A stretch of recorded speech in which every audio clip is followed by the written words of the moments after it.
Hey there trainers, Maude here to guide you through everything you need to know to start your Pokemon Go adventure, Ash Ketchum style. So give your mama a sweet kiss goodbye, pack your Pokeballs and let's go. This free app for iOS and Android uses your location via GPS to make you literally become a Pokemon trainer. It'll insert your slightly customizable character, I mean you can choose hair, skin and eye color and then your outfit, into the map and Pokemon, Pokestops and gyms will all show up. Your goal is to catch all the Pokemon, collect items from the Pokestops and then take over as many gyms as you can. This is a beginner's guide for those completely new or just getting started with the game. The first thing you'll need, and I do not say this lightly, get a battery pack for your phone. This app uses GPS, which it needs to run open to be effective. You used charge. It was super effective. Alternatively, go into the settings, which is the top right when you click the Pokeball icon, and activate battery save mode. The app has to constantly be open to use it properly, so using this mode and turning your phone upside down will still keep the app open but will make your screen dark. Win-win. So don't skimp on this because nothing sucks more than a dead phone by midday. Now, if you do want to be the very best,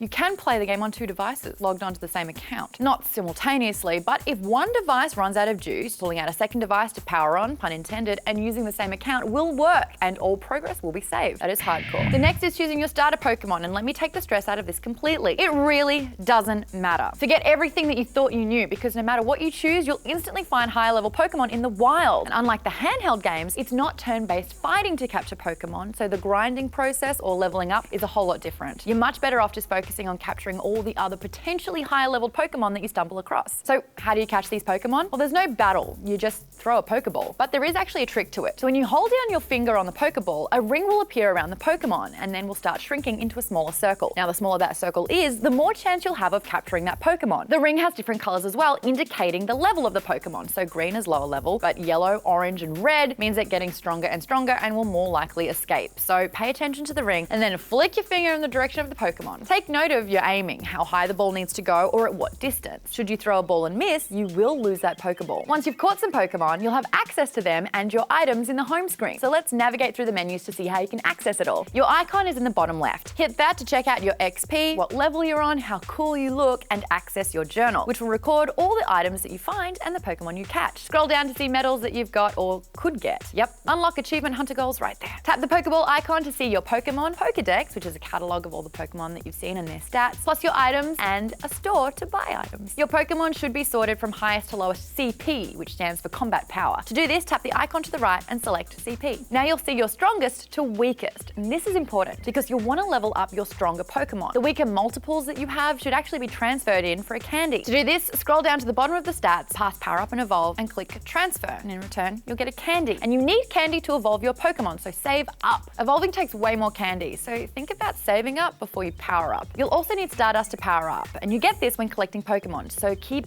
catching everything. Besides your Pokemon, you'll also see your eggs here, and eggs can be found at Pokestops. To hatch them, you have to place them into an incubator, and you'll automatically have one to use, but you can also find more as items. They'll hatch after you walk that distance stated. Next in the main menu are your items and shop. So what do these items do? Well, the ones that can be purchased from the store are your Pokeballs, which I don't really recommend buying since it's usually what the Pokestops will splurt out. Incense, which can attract Pokemon to you, which is handy if you're staying in the one spot. Egg incubators to hatch them eggs. Lucky eggs, which will actually double your XP. Lure modules, which can be put on a Pokestop to attract Pokemon for not only that player, but all in the area. A bag, which lets you hold more. And Pokemon storage, allowing you to have more Pokemon and eggs. Items that can only be found are potions to heal your wounded Pokemon. Revive, bringing your fainted Pokemon back to life with half health. Raspberries, which are ideal for feeding to those harder to catch Pokemon and distract them before you get the ball on. And Great and Ultra Balls to catch higher level Pokemon. Even though you do get a ton of items when you level up, it is always smart to hit up those Pokestops. They'll actually replenish every 5 minutes or so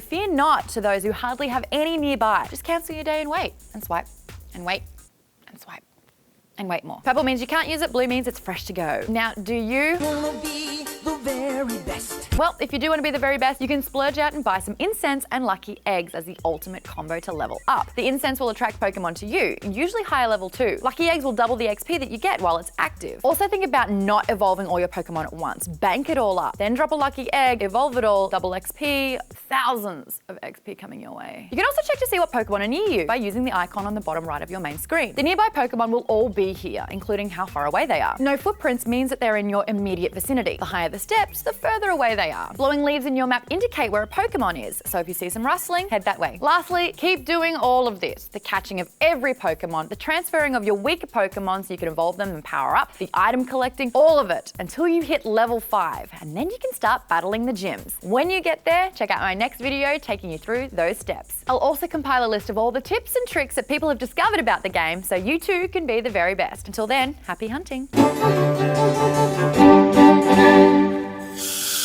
Idioms! You've heard them before, but maybe you don't know what they are, or why people say them. We may never know. But one idiom so commonly used today, even though the term dates all the way back, has a somewhat scientific origin. Today's idiom, straight from the horse's mouth.